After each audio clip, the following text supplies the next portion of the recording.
Nigeria के बोर्नो राज्य की राजधानी मैदुगुरी। एक शांत शाम जब लोग मस्जिद में नमाज अदा कर रहे थे, तभी अचानक गूंजा एक भयानक धमाका।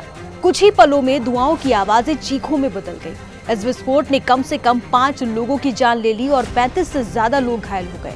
अफरा तफरी का आलम ऐसा था कि लोग समझ ही नहीं पाए कि आखिर हुआ क्या था। पुलिस ने शुरुआती जांच में इसे आत्मघाती हमला बताया है। मस्जिद से बरामद आत्मघाती जैकेट के टुकड़े और चश्मदीदों के बयान इस ओर इशारा करते हैं कि यह हमला योजनाबद्ध था। गैम्बुरू मार्केट इलाके की मस्जिद में हुए इस धमाके ने एक बार फिर बोर्नो राज्य की नाजुक स्थिति को उजागर कर दिया है। ये इलाका पिछले 1.5 दशक से बोको हराम और आईएसआईएस जैसे आतंकी संगठनों की हिंसा का केंद्र बना हुआ है। संयुक्त राष्ट्र के आंकड़े बताते हैं कि 2009 से अब तक कम से कम 40,000 लोग इन हमलों में अपनी जान गंवा चुके हैं और करीब 20 लाख लोग अपने घर छोड़ने को मजबूर हुए हैं। ये सिर्फ आंकड़े नहीं है, बल्कि टूटे हुए परिवारों और उजड़े हुए सपनों की कहानी है। इस बीच अमेरिका ने भी सख्त कदम उठाए हैं।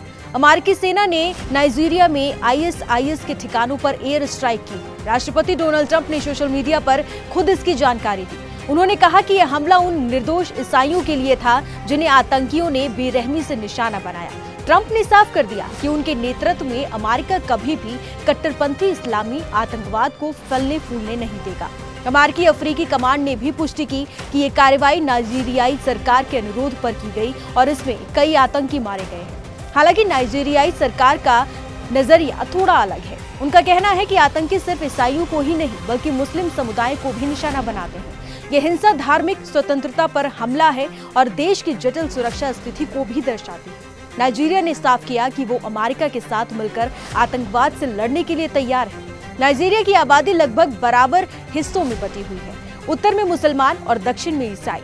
यही वजह है कि जब आतंकी हमला करते हैं तो दोनों ही समुदायों को इसकी कीमत चुकानी पड़ जाती है। कभी यह हमला कट्टरपंथी सोच का नतीजा होते हैं तो कभी राजनीतिक कारणों से, लेकिन हर बार सबसे ज्यादा नुकसान आम लोगों को ही उठाना पड़ता है।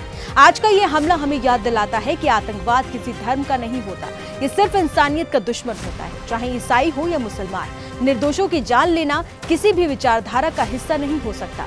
दुनिया को मिलाकर इस हिंसा के खिलाफ खड़ा होना होगा। नाइजीरिया की मस्जिद में हुआ ये विस्फोट सिर्फ एक घटना नहीं बल्कि चेतावनी है कि अगर आतंकवाद को रोकने के लिए ठोस कदम नहीं उठाए गए तो आने वाले समय में और भी निर्दोष लोग इसकी भेंट चढ़ेंगे। हमें ये समझना होगा कि हर जान की कीमत बराबर है और हर समुदाय को सुरक्षा अधिकार है। निष्कर्ष यही है कि आतंकवाद के खिलाफ लड़ाई किसी एक देश की नहीं बल्कि पूरी दुनिया की है। जब तक हम मिलकर इसका सामना नहीं करेंगे तब तक मासूमों की चीखें ऐसे ही गूंजती रह जाएंगी।